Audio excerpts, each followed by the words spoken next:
Will we see a rebirth of Mr. Miyagi's dark past in the Sekai Taikai? Any chance Daniel and Johnny work out their issues?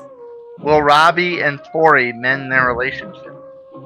And how will Miyagi-Do fend off the villains on all sides? The tournament begins. Who will emerge victorious as Red and Red Real Reviews spars with emotion in the second installment of Cobra Kai Season 6 on Netflix? Ahoy, ladies! Didn't see you there. Would you guys like to set sail on this ocean of flavor? Randall, look at eye contact, please. You're gonna be cool, right? Oh, baby, I'm as cool as the other side of the pillow. Been staring at this board for days. When you play the Game of Thrones, you win or you die. Act. Bears eat beets. My brain is on fire. I'm dying. I am the one who knocks. Bears eats Battlestar Galactica. When they say 2% milk, I don't know what the other 98% is. It's hard to believe we're even the same species. You know nothing, Jon Snow. Oh my god. The microchip has been compromised. Dracarys.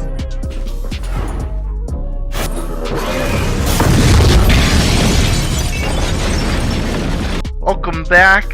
Episode 10, Season 2 of Red and Red Real Reviews has hit double digits. And blame a busy fall TV schedule because it completely skipped both of our minds that this season of Cobra Kai was 3 parts, not 2. Yeah. That awkward moment when you're like, 2 episodes away from what you think is the series finale, and you're like, how are they going to wrap all this up? And then I didn't realize that until you said it, and I was like, I looked on IMDb and I was like, oh shit, sure enough, yeah, 2025, but we don't know when the date is. So I had I literally completely forgotten that there were more episodes. Yeah, and with the way this season, the way this part of the season ended, crazy. Yeah, I'm thinking like, wait. What? And then it puts the thing up on the edge, like future episodes to come or whatever. And I'm like, what is this? That just surprised us? Was this gonna be like extra 2 episodes that just randomly pop up? And then I looked online. And I was like, oh yeah, I forgot all about that. I know it's a good thing you were ahead of me in that, because I think I had one left when you told me that, and I was like, oh man, like that would have really like shocked the hell out of me if I saw that come up at the end of the cliffhanger and been like, what?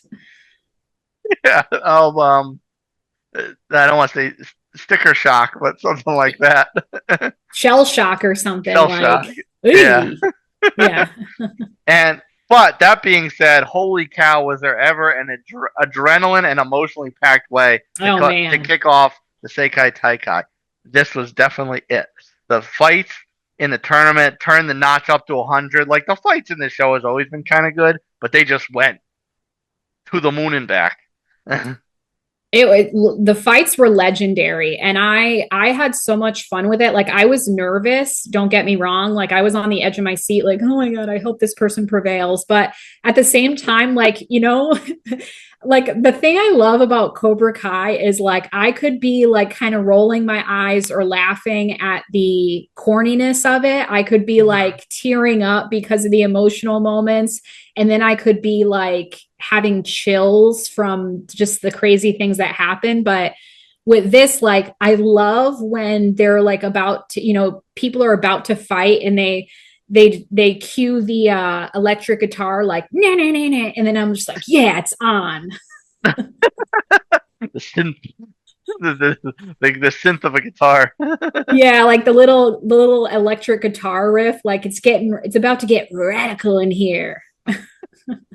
Returning this back to 1983. Yes.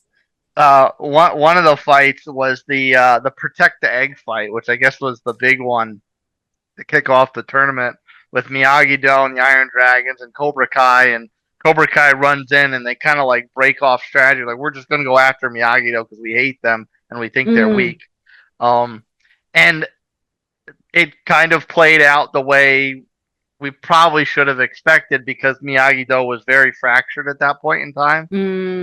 So Cobra Kai kind of took care of them very quickly.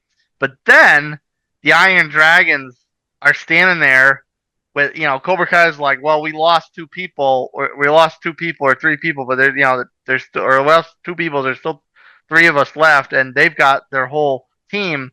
So it's like, oh, what are we gonna do? What are we gonna do? And then the Iron Dragons, the other three of them just go off to the side, and it's just Axel, this mountain of a child, Yeah. and Zara, Miss, Instagram queen, and Yeah. they just come in and just dispose of Cobra Kai so easily. So that was not only was that kind of fun to watch, but it was also a situation where you you kind of didn't anticipate that. Okay, maybe Cobra Kai is not the only bad guy in this.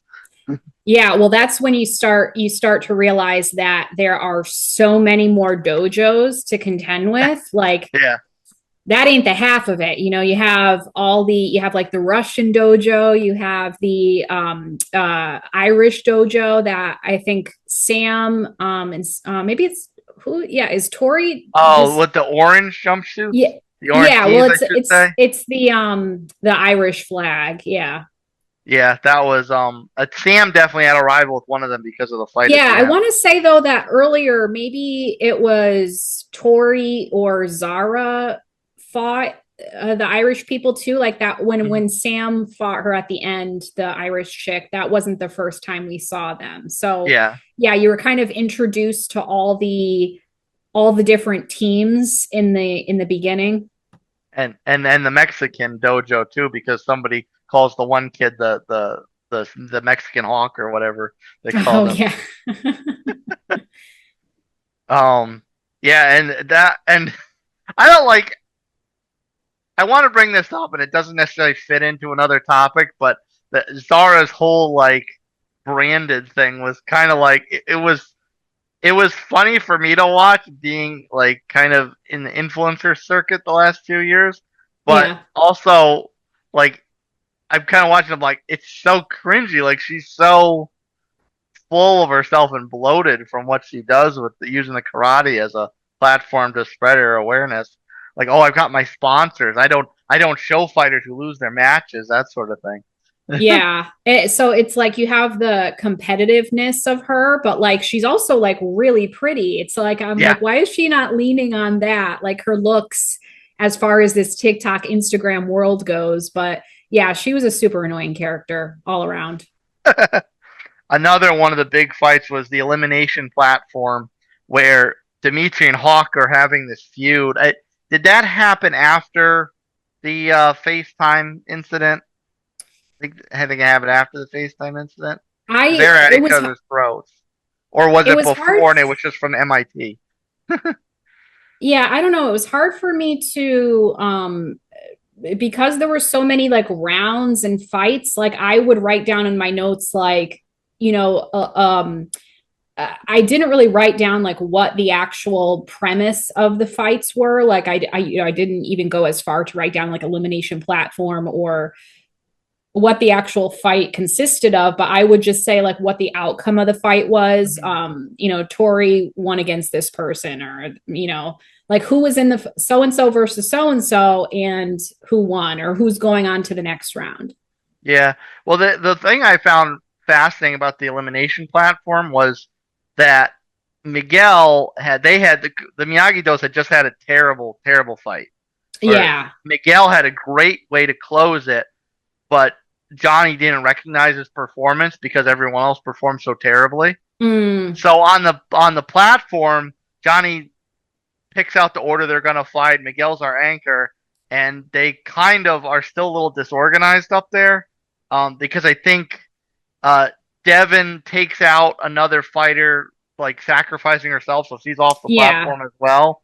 And then Dimitri and Hawk are up there, and Dimitri kind of, in his awkward flailingness, knocked Hawk off accidentally. So Miguel's up there by himself with two other fighters and has this kind of badass victorious moment, taking two fighters on, eliminating them both, and preserving Miyagi-Do to the next round.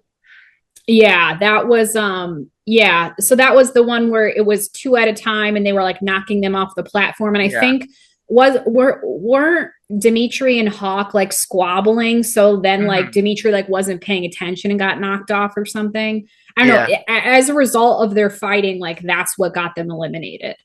Yeah. It's like there's so many, like if you looked at each character on Miyagi-Do, there were so many different distractions Like each Yeah, one had so a many distraction that affected the tournament. yeah, so many different times that they all blew it. Like just Yeah. out of like carelessness or stupidity kind of. Yeah, and grudges because another one was the tag Mm, team match after Kenny's return, and Dimitri and yes. Hawk. I don't want to say why because I don't want to spoil the later topic. But Mm, Dimitri and Hawk do not trust him coming back and yeah. him being on the team right away. So Robby kind of taking a while to get over the Tory situation, and he tags Kenny in, and Kenny has this moment where he has this equally super victorious moment and proves his trust to the team. And Dimitri and Hawk are like, okay, you're cool. Yeah. I love that moment. I thought it was they kind of they weren't wrong in questioning him, but when they were like, he was like, tag me in, and they're like, nope, don't do it. I was like, oh, this is Yeah. gonna cause bad things. And you kind of root for Kenny in this thing because Yes. he's such a little guy. Mm, So like when he fights with the aggression he does, it's kind of like these things don't go together necessarily. He's this little tiny person, and he's like a grizzly bear. yeah, he's very much an underdog. Like he's small in stature, but also because of what happened to him, like he deserved to be there, and he was ridiculed in that way. So you root for him, but you are a little skeptical of him for a bit, like as well they should be, and they were, but yeah, you're still like you feel bad. You're like, oh, they're not going to give him a chance because they think something is up with him. Yeah, and one of my favorite ones was Robby turning the notch up to 2000 with Quan. This rivalry he has over Quan because he thinks he's been kicking it to Tory this whole time. Yeah. So that final match that they had against each other where he came in and beat Quan, that was like a Yeah, it's like finally because like one of the fights that or not fights but one of the things that I thought was interesting was when they first got to the tournament.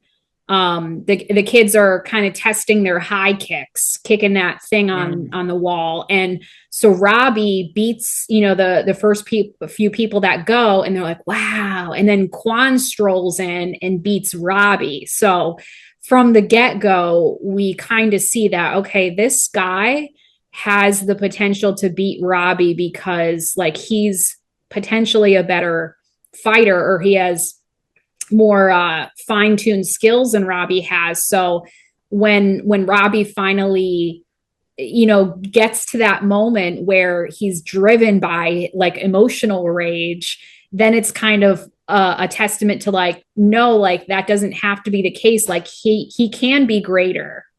Yeah, and Robby's one that we see throughout the season learn to control that emotional rage, whereas Quan really doesn't, because I think it was in the first portion of this season, Kim does not trust Quan as a fighter because he has zero discipline whatsoever. Right. But Kreese comes in and sells her on including him on this tournament team just because of his immense physical and natural talent. So he's just there because of what he can do, not necessarily because of how he can control himself out there. Yeah. And speaking of Kim, so there were some adult fights too that were cool. Yeah. You had Daniel escaping from the dog cage where he says the really funny line of like, well, if you just fed better feed your dogs next time. If you just fed your dogs, you wouldn't be dealing with this. And then much later, Johnny helping out Kreese. I don't want to talk about that other big reveal, but Johnny slipping in and helping out Kreese when we thought he was going to be dead pretty much, or I thought he was going to be dead. And the most memorable to me was, I guess her full name is like Kim Dae-yoon. Yeah. Her fighting Chosen in the bar, and then they start making out. Like that was hilarious. So good. So good. Especially because we know Chosen was all broken up. Yeah. Over his old flame, and he walks into the cocktail party already drunk.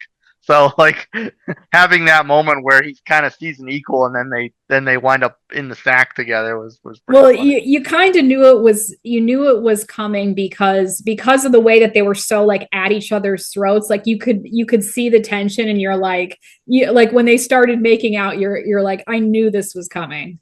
It Yeah. was so funny and so perfect. Like it was the perfect amount of humor to inject into like an otherwise pretty serious, situation. Chosen is a character I enjoy a lot of, and it was interesting to see him kind of break the seriousness of Kim because she's like very strictly business. Yes.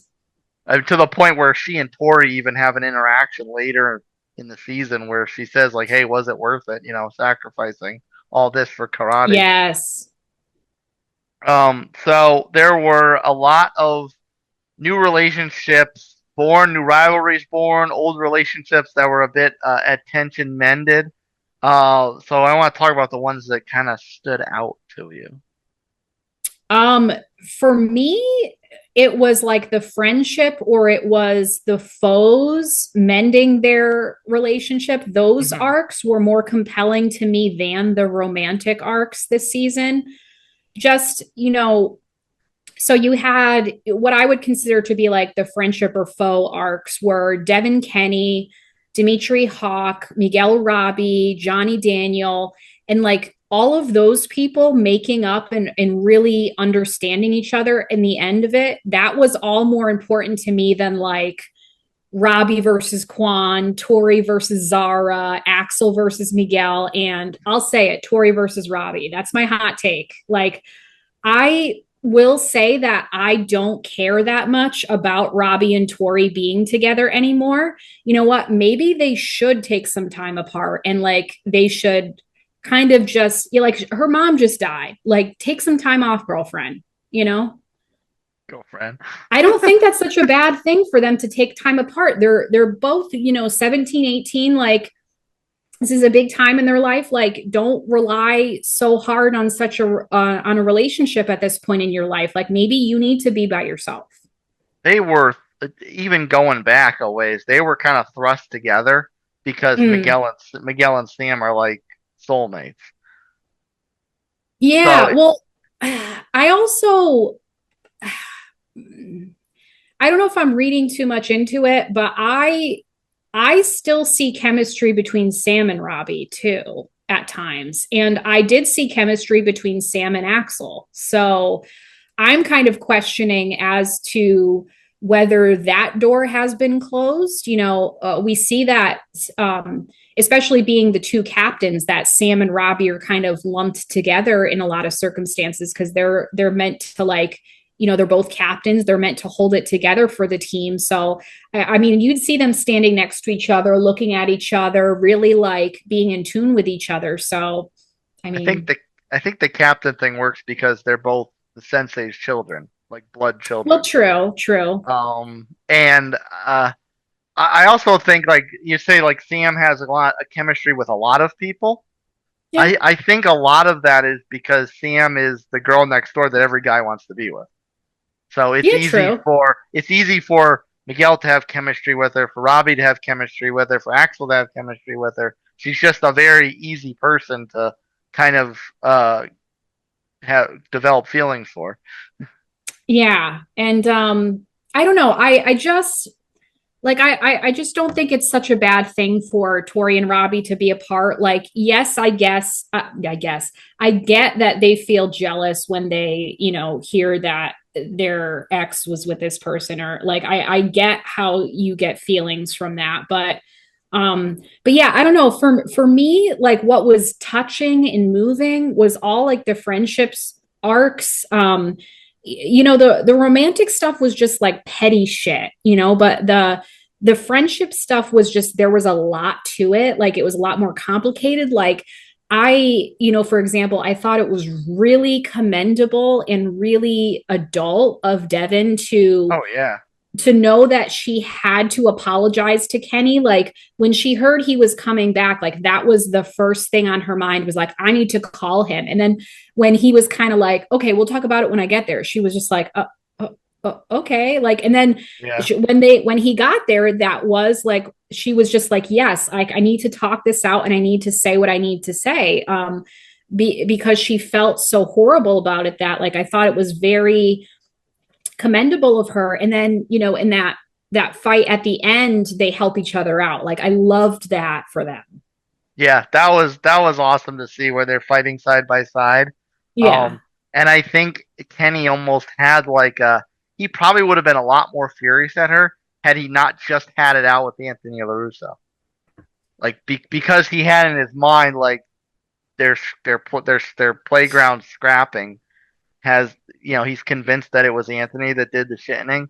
I think being able to get past that with Anthony helped him get past it with Devon when he realized that Devon was the one that really did it. Right. And like that was very adult of Kenny as well. Like I wish I acted like that when I was a kid. Cause like it could be very like, even as an adult, I could say like someone who embarrassed you and ridiculed you, like you have every right to like hate them. But the fact that he was like, oh, so you felt threatened by me. He's like, I guess I should kind of feel flattered. Like that was really adult of him to come to that conclusion and to be like, hey, no problem. Yeah. if I have to stick my chest out a little bit to get myself over this, I'm okay with that. Yeah. So I mean, like, what did you think? Was there one relationship that really stood out to you? So the other one that was the big one was Dimitri and Hawk. Yes. So these guys, I mean, going back to the going back all the way, they were both the nerds with Miguel, and they're getting bullied all the time. And Dimitri didn't want to fight at all, but Hawk was kind of in the same vein as Miguel. He wanted to fight back, so he gets looped into Cobra Kai and such.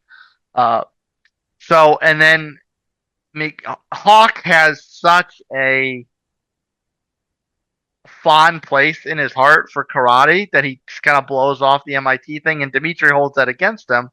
And then they're out at the club, and they're out the tapas bar, and they see these hot girls over here want to dance with us. Let's go. Yeah. And Hawk, you think Hawk would be the one to get all buck wild and everything, but it's like, no man, we got girlfriends. Let's be responsible. And Dimitri's like, no, I'm gonna go. I'm on vacation. I'm gonna dance.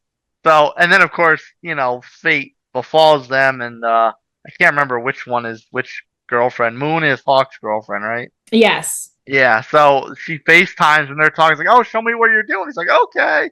And like, I kind of get that that's an honest mistake by Hawk's part, because he's not thinking Dimitri's girlfriend is sitting there with her, and he's like, yeah, babe, I'll show you everything, And I was like, wait, who is that? Is that Dimitri? Yeah, so, he wasn't doing it on purpose, but like, what I will say about that is like, it's always the people you don't expect that are the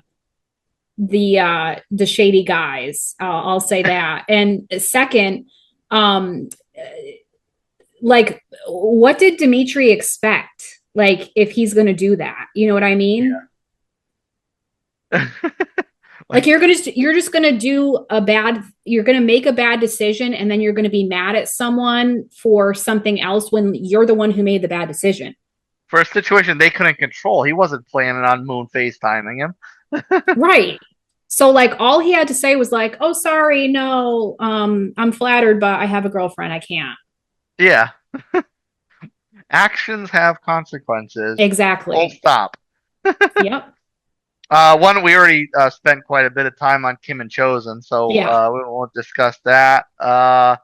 And the other one I noticed, I know you're over Robby and Tory, but the jealousy that Zara has for Tory, because all the boys are fascinated with her, and she's like, Miss Influencer Queen, and she's like, why does no one want to be with me? That kind of causes a rift. Robby gets drunk and hooks up with her, and like that creates just a big messy thing. So I kind of felt a little robbed, because I was at this point, I'm like hoping that Tory and Zara get to fight each other, and it's kind of a blink and you'll miss it situation in the big brawl at the end. So it wasn't like it wasn't the huge rivalry it was made out to be. Like, I think, yeah, it is just a jealousy thing on Zara's part. I mean, she saw from the moment they were at the bar, like, oh, Tori's looking at this guy. They obviously have a history. That's the guy that I have to get with to piss her off. Yeah. Like you said before, petty shit. It's just petty shit. It's all petty shit. Yeah. And I don't think we can move on without talking about Daniel and Johnny. Yeah. Because it never fails. Every single season, they always have these moments where you think they're good. Yeah. They put all the past aside. They're ready to move on. And this season had like 3 different moments. Like you had when Daniel's running off to chase down the tip on Mr. Miyagi. Yeah. Johnny's left by himself, and then you have Johnny flying back to the States where Daniel's fully supportive of, but it was just kind of at the drop of a hat, he's got to go. And then you have at the end where Daniel's questioning like the dark secrets about Mr. Miyagi, and he's like, is this really all worth it? And Johnny's like, don't be a pussy, let's go, we got to fight. Yeah, they're every time you think like they're good, they're friends now. They just have some other argument. they have a very roller coaster relationship because we began this second part of the season with them kind of being like, okay, we have to work together, but we don't agree. So we're just gonna have to like grin and bear it. We got to get through this. And there's we'll talk about some of the more tender moments later. But yeah, it's you gotta, strap in the seat and go along for the ride because they're all over the place constantly. Yeah. which is almost kind of touching that the Miyagi-Dos find their own way to come together. Yes. In spite of that.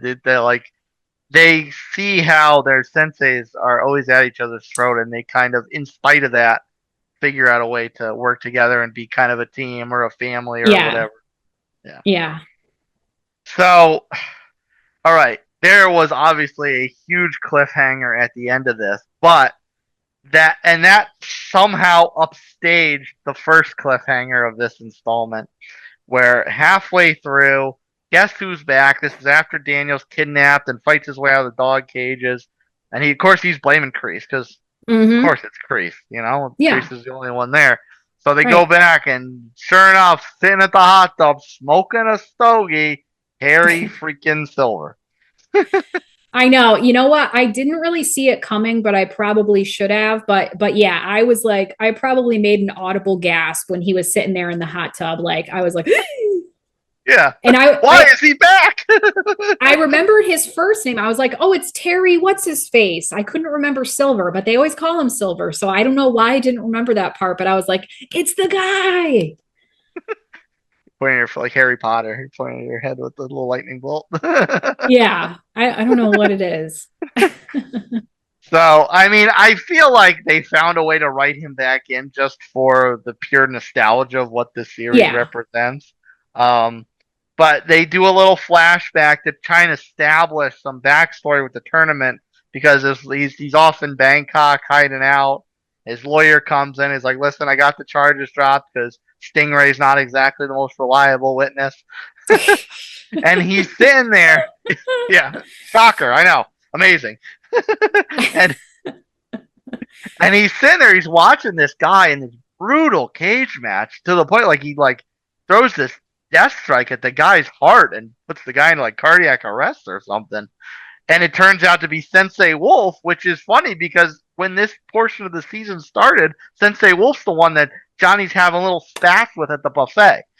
Yeah, they argued over the steak. And when I saw him, I instantly knew who he was. I was like, I can't remember his name, but I was like, he's that really like he's probably the best looking Asian dude I've ever seen in my entire life. Like he's dreamy and he's badass. So his name is Louis Tan. Tan? I don't recognize the name.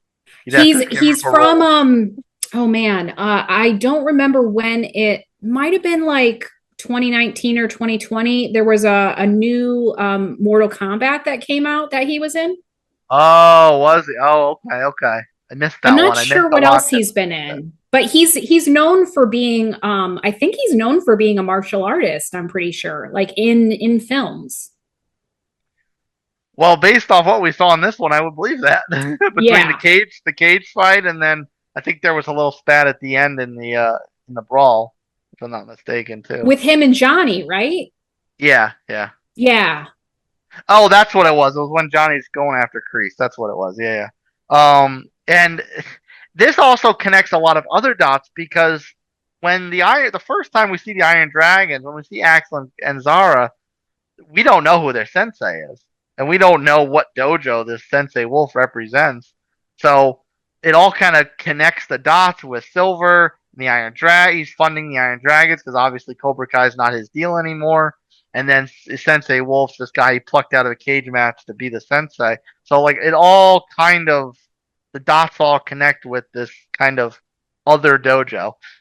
Yeah, and it kind of makes sense because before we get the Terry Silver reveal, we see Sam walking by a rehearsal room and she sees Sensei Wolf like kind of slapping around and being rough on Axel. And Yeah. that was the first time she realizes that like this sensei is like abusive and he's really trying to pull everything, every bit of, sweat and vigor that he can get out of these kids. And so she's kind of onto it like, okay, number one, this guy that well, she doesn't know it, but this guy that was arguing over the steak or took the last steak from Johnny is this abusive sensei who she feels bad for because she kind of relates to this Axel. Yeah. And it's funny that he felt the need like he had to treat Axel like that because the guy's literally twice the size of any other kid in the tournament. I know. Yeah. It was crazy. Yeah. And the other thing with Silver is we're used to seeing Kreese, whether directly with Johnny or indirectly with Daniel, sometimes directly with Daniel, but mostly indirectly. Kreese is always in their heads. There's always this mental manipulation thing going on. But this season, you almost start to feel bad for Kreese because it's very clear that Silver is still living rent free in Kreese's head. You know what? I feel like ever since Kreese was introduced in this show, I do have a soft spot for him because no matter the shenanigans he performs, like I always have a soft spot for him given his background because like I feel like at the heart of it he's not a bad guy. So when it came to Silver, like I was rooting for Kreese to like one up him. Like, it's a funny concept to be rooting for a bad guy, but like, I feel like Kreese really isn't a bad guy. Like just what he's done for Tory and stuff. Like, I feel like even just the relationship that he had with Johnny, yes, it was a difficult one, but it was almost like a father-son relationship. Like, parent-child relationships aren't all sunshine and rainbows all the time. Like it can be complicated. And that's kind of what it was with Johnny. Like Johnny is still willing to go to bat for him after everything they've been through. Well, similarly to that, I think you brought it up the last time we spoke on the series that he has that he plays that parental card with Tory as well. Yes.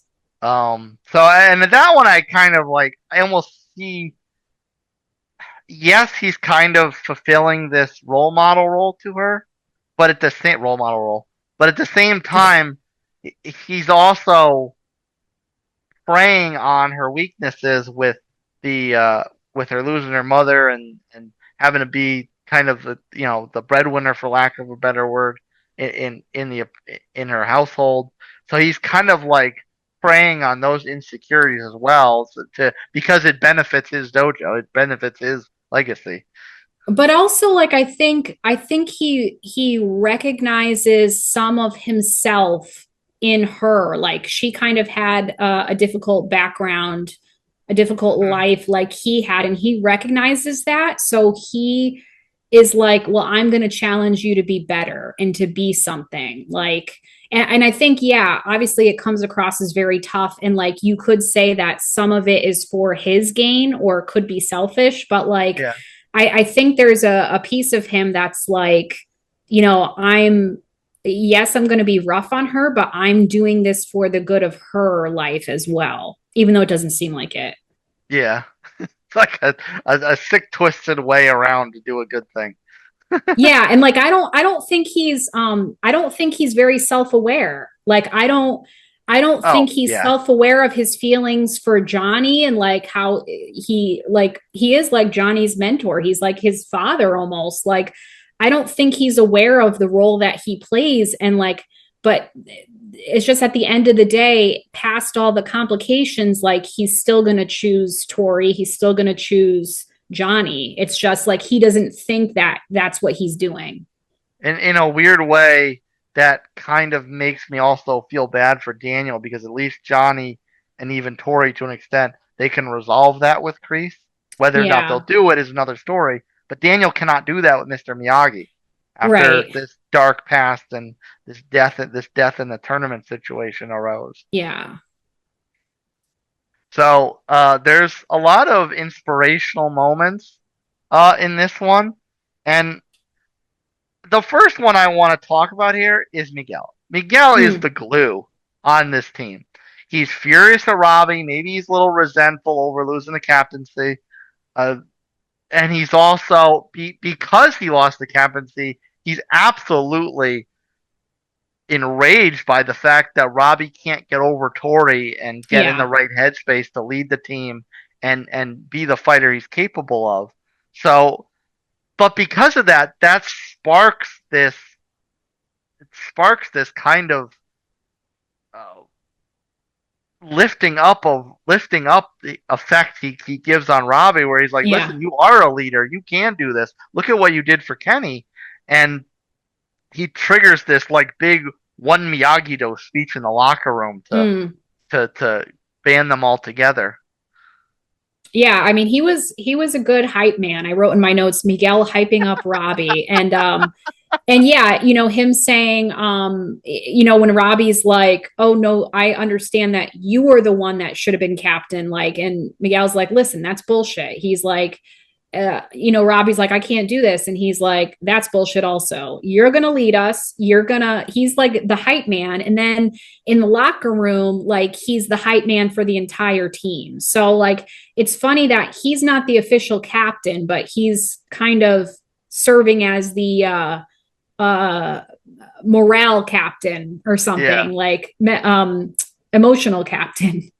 And I don't think it would be inaccurate to say that having to fly home thinking his mom's going to die in the hospital, and then her inspiring he and Johnny to go back, has like kind of grounds him. It's like, okay, I need to get out of my mindset of being angry and resentful and think, what do I have to do to help the team, even though I'm not the captain? Yeah, like realizing that the only way they're going to win is if they like dissolve all of these issues, because that's what's holding them back from winning. Yeah. I did think it was funny. It's like, that's bullshit, that's bullshit, that's bullshit. And you know what that is? Let me guess. Bullshit? Yeah. Yeah, I love that whole speech. What were some that you care about? I also wrote down Tory and Robby, but I don't want to make you talk about that again. So there were like a few moments I kind of teared up at. So when Daniel goes to investigate the Mr. Miyagi thing, and he's missing because they kidnap him, and Johnny's like, you know, it's about to the tournament's about to start, and he's like, Johnny's getting nervous because Daniel's not back yet. He had a certain amount of time he was going to be back. So when he leaves the voicemail for Daniel when he was missing, like that like made me tear up. That was an emotional moment. And then even when at the end, when Daniel's like, hey, I listened to that voicemail you left me, like, we're good. Like, I love that whole like call back to the voicemail. And then when Dimitri and Hawk made up in the locker room and like they're like, "You'll always be my brother," like that got me. And then Yeah. Miguel's like, "You'll always be my brothers too." And like I love how like it's like that little like nerdy trio, like it's the three Mhm. of them. Like even though Dimitri and Hawk are like BFFs, like super friends, like Miguel is part of that crew too. Like it's the three of them versus the world. Yeah, it's full circle from the very beginning of the series where they were Yes. the nerds getting bullied all the time. Yes. And then I loved they were in that like aquarium thing. Like I don't know where the hell they were. Um but It was something to give kids to do when the adults are getting drunk.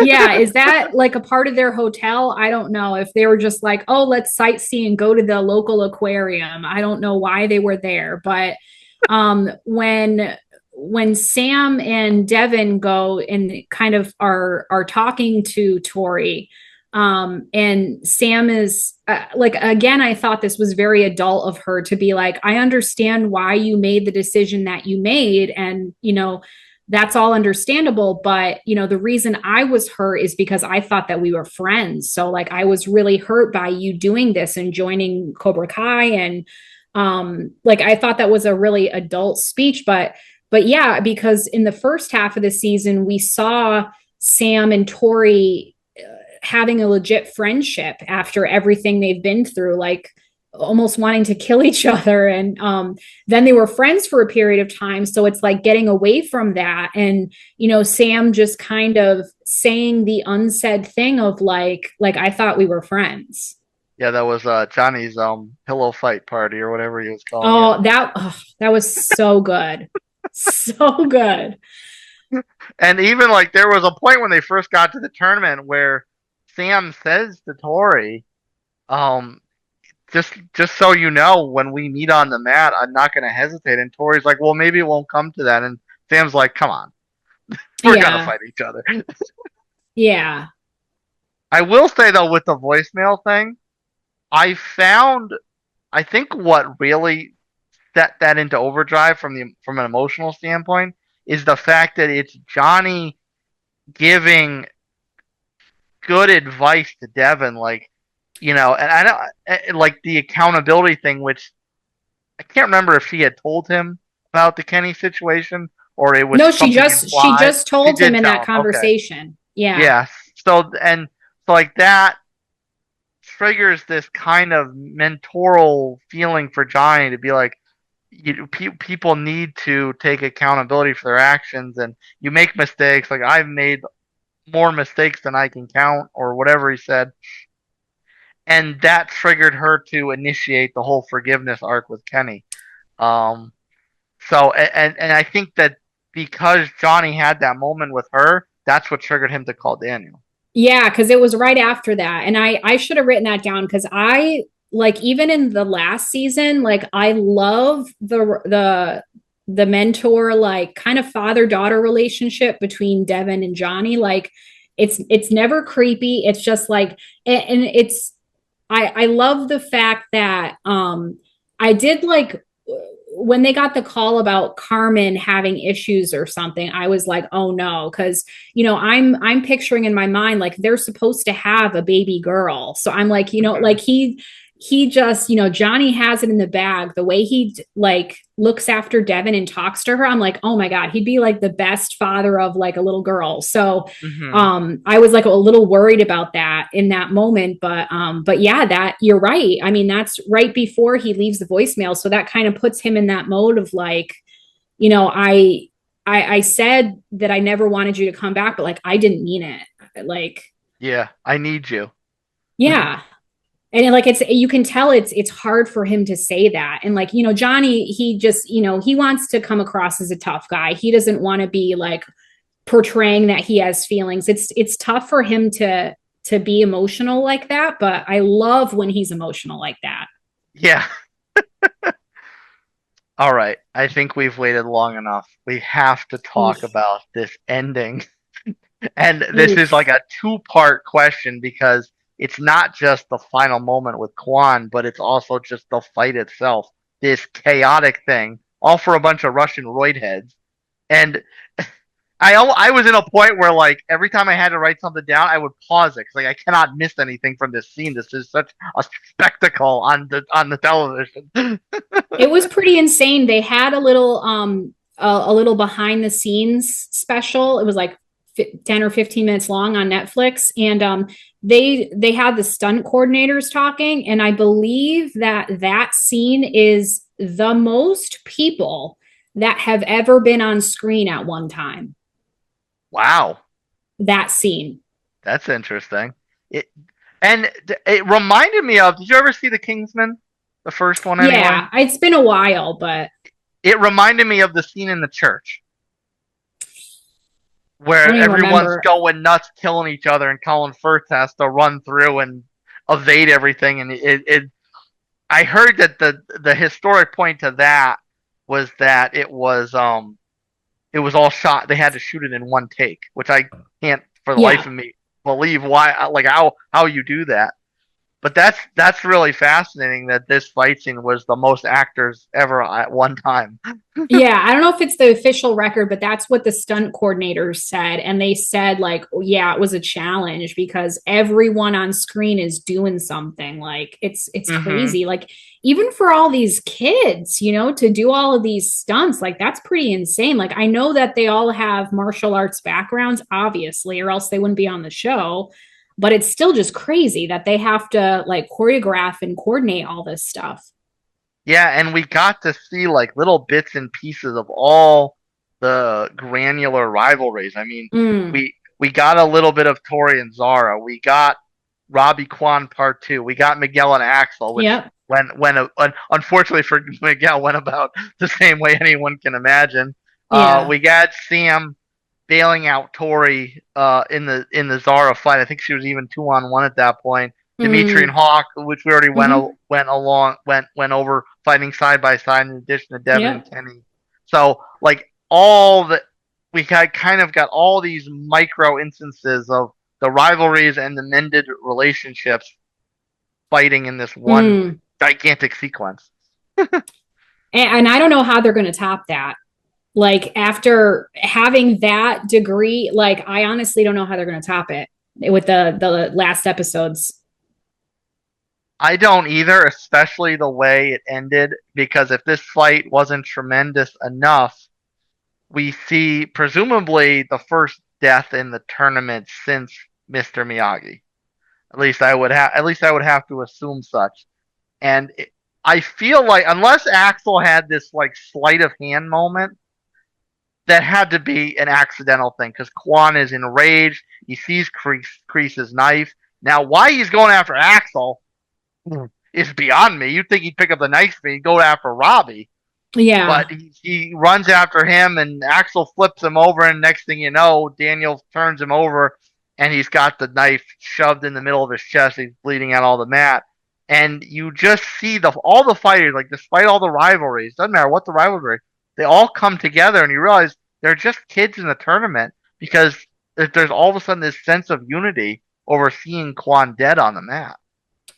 Yeah, and it brought me back to like seeing the look on everyone's faces and seeing Daniel kind of rushing across the room. He could see that Quan picked up the knife, and I think like he kind of had like PTSD or just carrying trauma from realizing what happened with Miyagi killing someone at a tournament. So he's like, I'm going to prevent another death from happening here. So he's trying to rush across the room towards him, but he's Yeah, too late. And it just, yeah, I really think it was an accident. Like, Axel didn't have any idea that Quan had the knife. So he just went to strike him. And unfortunately, it was just like the wrong absolute angle, yeah. where like Quan landed on it or slipped on it. But it wasn't really the same premise, but it kind of brought me back to when we covered Lincoln Lawyer, the scene where what's his name? Bishop, right? Bishop died by Where he blows suicide himself on the out. Yeah, stand in yeah, the courtroom. And like it's similar to where just a huge crowd of people like witness such a terrible event, and they're all like completely traumatized by it. And hmm not to mention, I don't know if I'm not sure if I think Quan kind of knocked the camera, But this was all being broadcast on TV. So I don't know how much they saw. I don't know if they saw the actual death, but that's horrifying. Like they are going to be fined to infinity and beyond with see like this crazy event on TV. And like the last words in that finale were cut the feed, that the host, I forget what his name is. Gunther, yeah. Gunther, he says, cut the feed, because he realizes that all of this is on TV. And like, it's just a horrendous moment. It was quite a cliffhanger. From a camera that I didn't even know was there, because the camera set up that Quan knocked over was just a little stand-up. Was just a little stand-up tripod over on the side, and it knocks over, and of course it falls over, and he's in front of it, and his face is kind of bloody, and Amanda's sitting, and I'm like, But the one that Gunther says kill it is it's like up on the corner in a press box or something. Right. So did Amanda and the kids that were watching, did the viewers, what did they see? How much did they see? Did they see everything? Mm-hmm. Like, that's insane. Right. So, of course, that takes us to what can we possibly expect from the last part of this. And like you said, from a standpoint like the giant brawl, how do you top that fight? There's no way you can top this fight. But the other thing is Gunther going to let this tournament go on after that? Because you have this chaotic thing, which never should have happened, just because the Russians were furious, knocked him out, and then everyone started fighting. So it's not like it was a death like we presume happened with Mr. Miyagi, where it was just over-aggression in a fight. Yeah. So is Gunther going to let this continue, considering how much of a disaster this ensued, and to even just let it kind of play out with this Quan's death on everyone's conscience? And I don't really see a way that you can continue an event or a tournament like that after the death of someone. Like, you're trying to maintain respect towards the person who died. So I don't see a way that you can gracefully come out of that and still have it. Like, my thinking is that because this was such a highly like action heavy season so far, my guess is that they can't top the fight. So what we're going to see in these last handful of episodes is going to be like really like the peace, finding the peace and being at peace and dealing with the trauma of seeing this horrible thing. Like, I think they're going to be like, okay, we're going to have to call it, because like we can't go on after that tragic of an event. Yeah.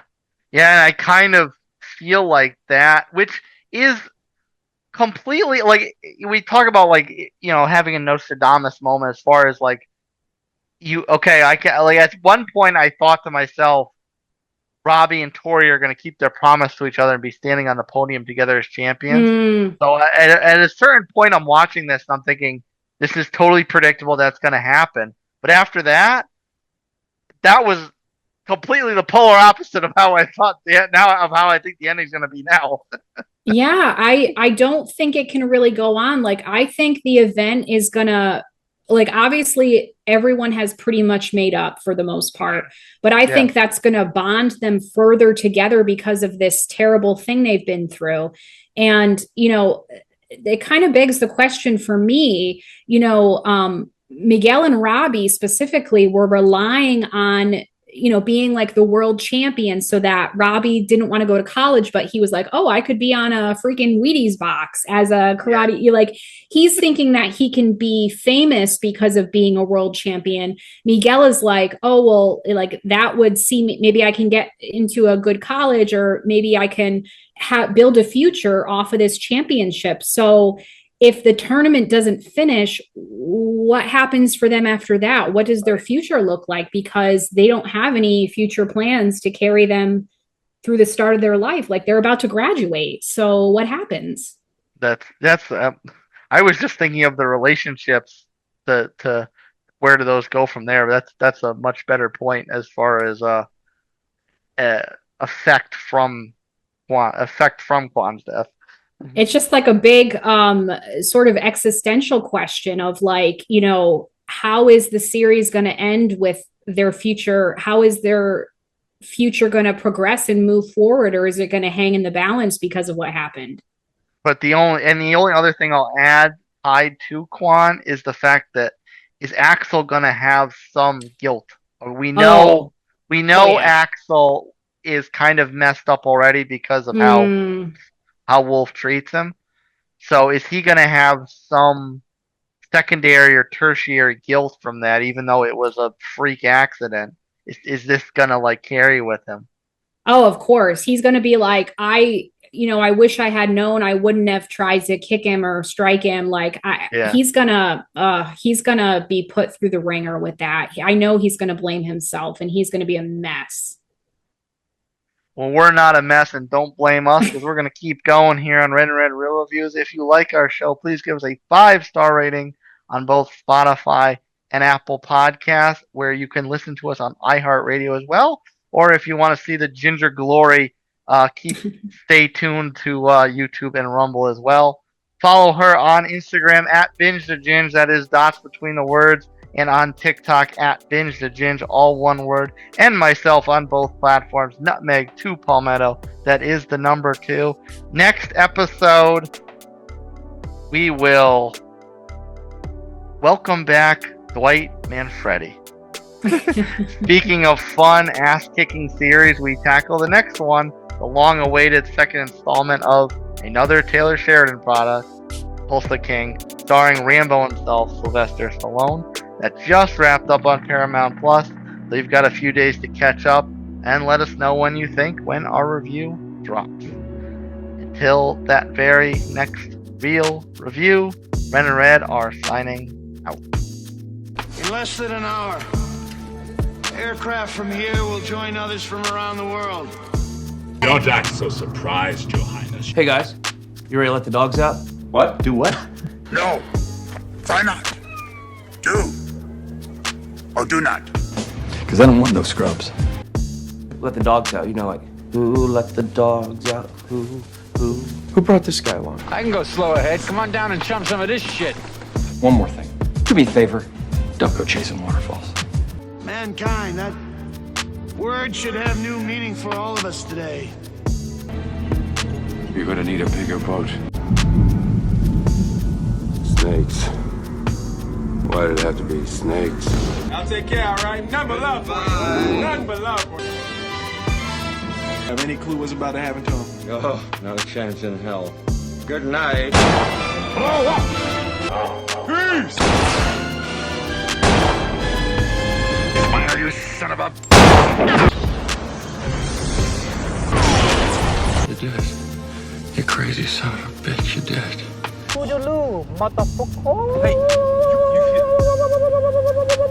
It's not funny anymore. Tulsa references. Still nothing. I swear to you. But as the day when the world declared in one voice, we will not go quietly into the night. We will not vanish without a fight. We're going to live on. We're going to survive. Today, we celebrate our Independence Day.